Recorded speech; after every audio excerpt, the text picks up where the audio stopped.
So I'm going to give a short talk tonight, about 15, 20 minutes talking about Docker. Docker is a Linux-based technology that lets you, it's a form of virtualization. We'll get into exactly how it works.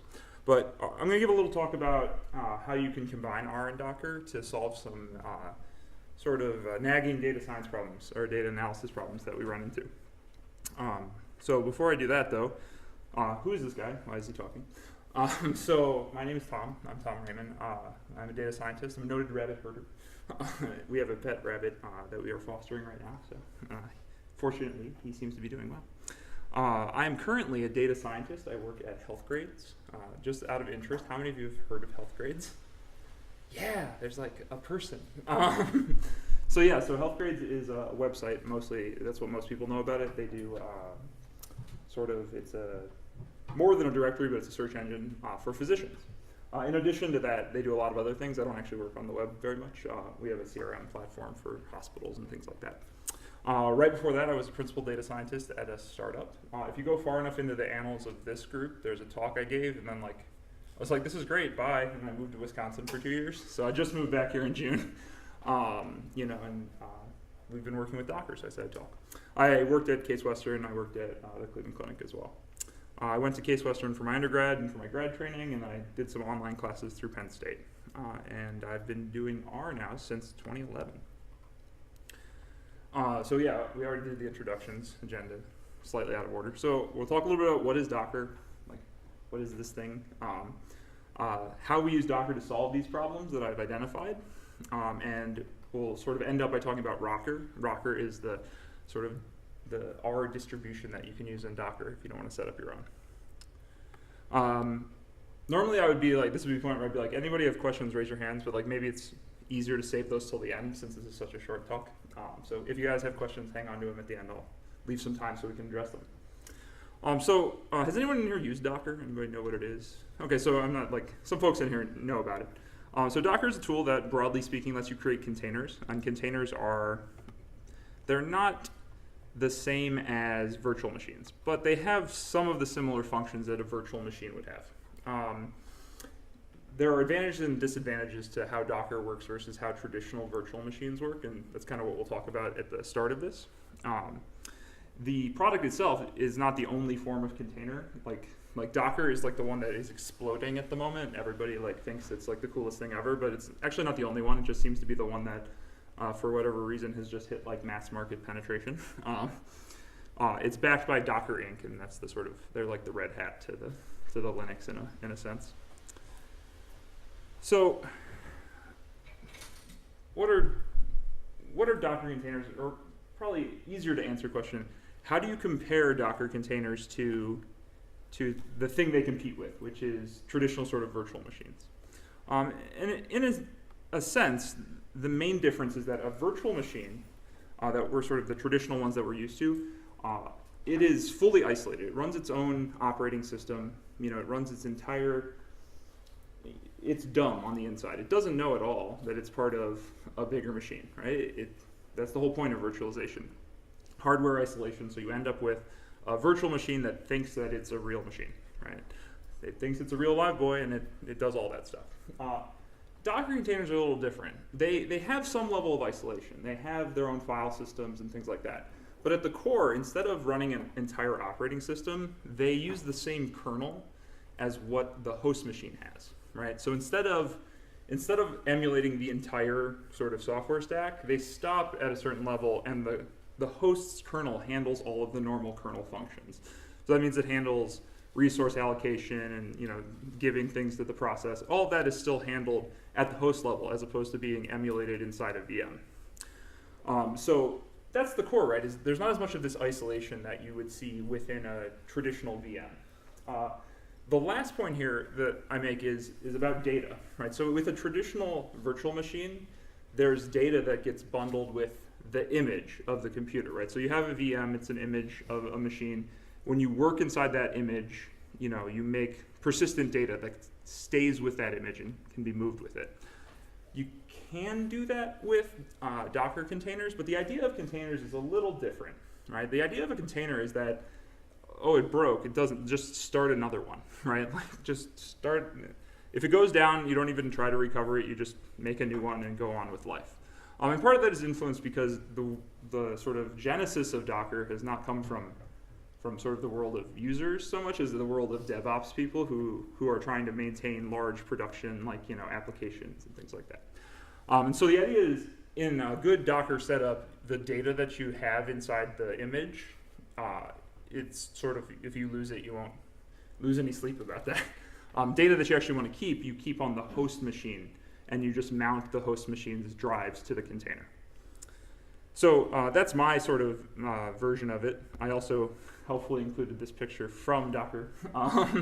So essentially, our left one here is how a Docker container system works, and our right one here, excuse me, I guess that's the opposite, but the other one is traditional virtual machines, right? And so kind of imagine it coming from the ground up. You have your infrastructure, your host, and you're getting higher and higher in user space as opposed to kernel space.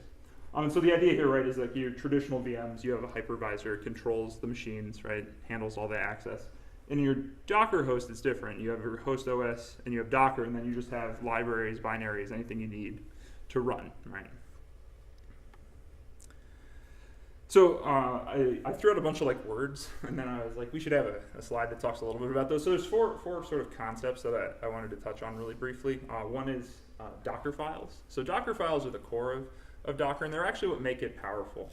Because a Docker file is basically instructions that let you produce a new Docker container, right? And so the nice thing is it means that if you are trying to document your setup, you don't actually have to like take a snapshot of it. You can just have a Docker file that has the instructions that set up that particular instance, right? And so the nice thing is it's lightweight. It's just a text file. All right. Obviously, the stuff that gets installed still needs to be stored somewhere, but a lot of it is stored on the web, right? You use this Docker file, and it serves essentially as a blueprint, right? A Docker file produces an image. An image is this configured sort of environment, right? So you can think of it sort of as classes in computer science, right? Like, so containers are instances of images, which are classes, right? You build your image, and you can have as many containers of it as you want. You can launch them. And finally, there's a registry, which is, Docker has a big one, but you can run your own. It's basically a repository in which you can store Docker images, right? And so that's nice because it's not just like, 5 or 6 Docker images out there. There's tons and tons of Docker images. If you need one, you can probably find one, and if you need to build your own, you can usually start from somebody else's base, which is nice. So you don't have to be like from the ground up. You can be like, well, let's just start with Ubuntu, and then we'll build on top of it, as opposed to like, well, let's start by figuring out how to install Ubuntu and all this, other stuff. So that's the sort of 10,000 foot, really fast view of Docker. So how does it matter, though? Because it's really neat, but like, this is an R group, so like, why am I talking about it at all? And I think Docker lets us solve 3 problems that our users are usually concerned about. And those are reproducible research, producing data in a production environment, so model scoring and things like that, and then rapidly scaling or deploying a data infrastructure. So reproducible research. I created these. I said there's 3 legs to make reproducible research a reality.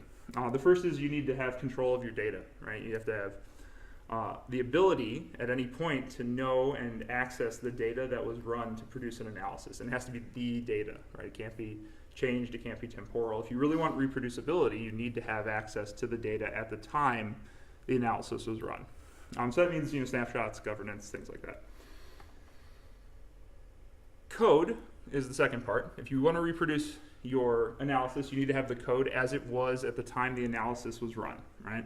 And that's actually the thing that's probably most sophisticated. We have source code management, we have coding standards. We have all these things that let us, access that and make that a reality. So I used Git, for instance, when I was at I still use Git, but I used Git at the university, and we used to branch for every one of our research, like sort of compliance reports. And that way I knew that we could just go to the end of the branch for that report, and we'd always have the code as it was when we submitted that report to our regulation or our compliance people who were checking. And then finally, the environment. That's the hardest thing, actually, genuinely, right? Because the problem is you can have the code and you can have the data, but if your production environment has changed from when you ran the analysis, you can't have as much sort of certainty that what you get out of your reproducible research is what you are expecting. Not to mention, you can't actually be sure it'll just work at all, which is another sort of broader issue. So Docker, I propose, is an answer here. Using Docker, you could say, I'm going to make a Docker file that documents exactly the libraries, the packages that I have installed when I ran this analysis. You could take it to an earlier version of R. You could make sure that the packages you have are whatever version they were the day that you want to run the analysis. Right now, it's not automatic. Right, you still have to do work. But if you're in an FDA trial or something like that where this is really important, it's kind of like a one-stop shopping kind of a thing. And the best part is you can even, because Docker files are text, right? You can put them in version control, which means you can see as you build them the steps that were taken, right? So you have a nice audit trail. You can be like, look, we built this file, and these are the steps that we took. And it goes as deep as you want, right? So a simple Docker file, you just might write the Docker file, you might be done. But if you really need certainty, right, you could even take the binaries that are relevant and the libraries that are relevant and store them offline, put them in an archive of some kind and keep them. And your Docker file can be told, go pull this for installation from my personal, place that I'm storing things. You could put them into the Git repository if you really want to. That'll make your Git repository huge, but you can do it. But the point is, you can sort of tune it to the level of consistency that you need. If you need, enough, you just need it to be easy to reproduce. That's probably fine. You don't need to store all your binaries. If you need to be able to satisfy a regulator who wants to know that you can at any point, pull the trigger and run the exact same analysis again, then you can store everything into a snapshot and be able to build on demand an environment that lets you exactly reproduce what you previously did. So I think reproducible research is the biggest place where, for our users, this is helpful, because it's a huge movement right now, especially in academia, is this idea of being able to publish the code and everything. Well, if you can publish the environment too, that's even better than just publishing the code. But there's other things, right? So I work in the private sector. Docker is super useful in terms of production data analysis. So it has way less overhead than traditional virtual machines, right? And that's actually a strength here, right? You lose some of the isolation, but on the other hand, you gain back a lot of the speed and things that you lose when you're virtualizing, right? Because virtualizing full hardware is expensive, right? If you do it, you lose a lot of performance. Because Docker uses the host's kernel instead of emulating another kernel on top of the first kernel, you get, it's not no performance impact, but it's much closer to running on the bare metal of your server. So if you have model training, you have cross-validation runs that you need to do. You need to run production scoring for models that you have for your data science team. You need to run simulations, and they're computationally intensive. All of that stuff can be containerized, which keeps it nicely isolated. It can be put into an appropriate environment. So if you have packages or libraries that you need for your production data, it can all be bundled.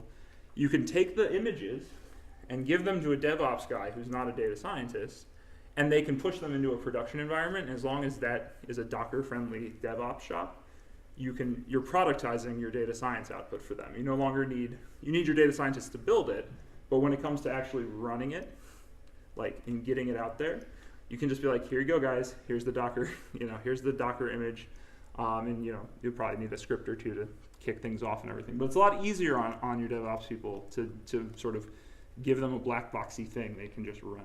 It's like, just launch this and it'll do the scoring. And then the other nice thing is Docker is a really nice way to sort of limit yourself to not eating up all of the processes. So we have a machine at work called Prometheus. It's got 128 gigs of RAM. And every once in a while I'll be like, who's using 87 gigs of the memory on Prometheus? It's like, oh yeah, I was running that and we didn't pay attention. It just spiraled out of control. So the nice thing is, using Docker, you can say, don't let this image take more than XYZ system resources, right? So somebody's little side project can't suddenly grind your production scoring to a halt or something like that. And finally, and the area that I admittedly do the least is infrastructure deployment. the way this matters to us is that if you have a Docker host available to you, you don't need to sort of, there's a divide of needing, I need a system administrator to help me get XYZ configured on my server, right? And data scientists are, we're all analytics people. We just like want to try something, and then the wind blows and we'll try something else. And system administrators hate that. They're like, well, just make up your mind and then stop bugging me with 9,000 installation requests, right? Well, the nice thing is you can just give them a Docker host. Now, it's not a silver bullet. You still need admin rights on a Docker host. But the point is, you can let your data scientists build whatever Docker images they want to try, and if they don't work, they don't crud up your server with a bunch of stuff that needs to be uninstalled. Or, there's a nice pathway from they're playing around to, okay, they documented it, now we have to maintain it, because in the Docker world, that documentation gets embedded into the Docker file. You can also scale quickly, right? Actually, I have a video example right here at the end that will kind of show that. But a Docker host means that you can say, hey, I need X process, or I need X application. It's like, okay, we'll just run one. And if you're done with it, you can stop, right? It's the same principle as sort of Amazon Web Services and these other, cloud service, spin it up, spin it down. It's just another level of that. It's ever shrinking. It used to virtualize whole machines. Now we're virtualizing apps within a single container. And obviously, DevOps people love Docker for completely different reasons. But that's not as directly relevant to us.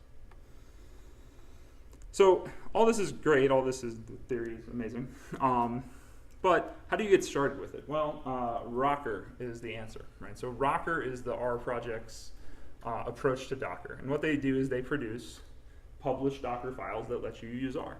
And using them is a simple way to get started if you want to play around with Docker, but you don't have to write your entire first Docker file before you ever get to do anything cool.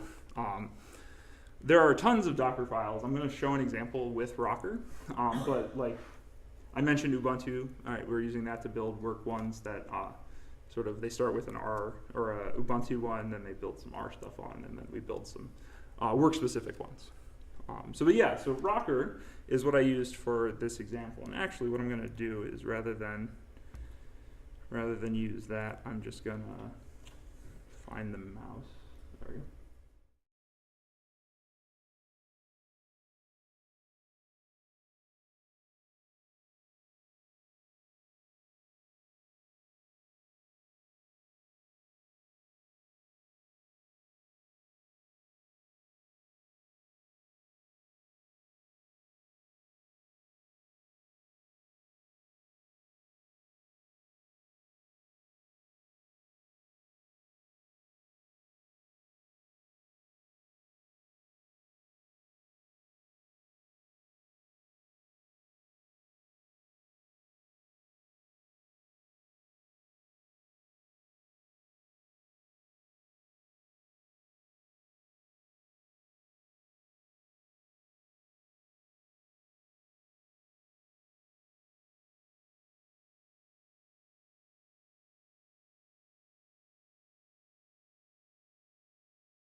But in essence, what it does is it steps through downloading the Rocker image and running RStudio server, right? Locally on this is just like a laptop, so it's not a context in which you would normally run a lot of RStudio. But the point is, what it showcases is the ability to run RStudio server instances and switch between them easily, and even to do things like stop one, start a different one, and have a totally different development environment. All of it done in about 5 minutes of time and about 12 or 13 Docker commands. So the point there is that you can take these pre-built, easy sort of, I didn't build the Rocker images. I think Dirk builds them, doesn't he? So one of the R core people builds a lot of them. You can take these existing things, download them from the web, and within 5 minutes you can be up and running with an R installation. The only thing I'll say, since it's not working, the only thing I'll say is that I recorded these in Windows because Docker has a Windows installation, and it's nice for playing around if you're sort of new to Docker, but it's a little squirrely. Docker really is a Linux-based thing, and it seems to be more stable when you work on a Linux-based computer.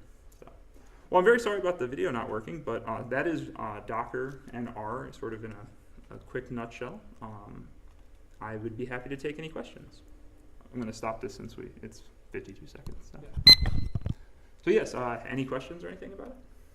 Yeah, sure. So Docker is essentially like our server, so Docker container? So the best way to put it is Rocker's it's a group. So they make a bunch of R related containers, right? So there's one that's just like kind of basic R. There's one that gives you RStudio server. There's like development builds of R. So it's a group. Rocker is the group that kind of oversees these, for lack of a better sort of description. In that server, can you add your own libraries? Absolutely. All right, and so there's a couple ways you can do it. One is you can document it. You can actually build some of it into the Docker file itself, because in Linux especially you can install packages that contain R libraries. For my work, one of the things we do is we essentially document the additional R libraries that we need to install, just in an R program. And then you can direct the Docker file to, when it's building your image, to run that code, so that way you get whatever extra libraries you need. So, other questions? Cool. Well, thank you very much for the time. Sorry again about the video. Hopefully we'll get it posted so everybody will be able to view it.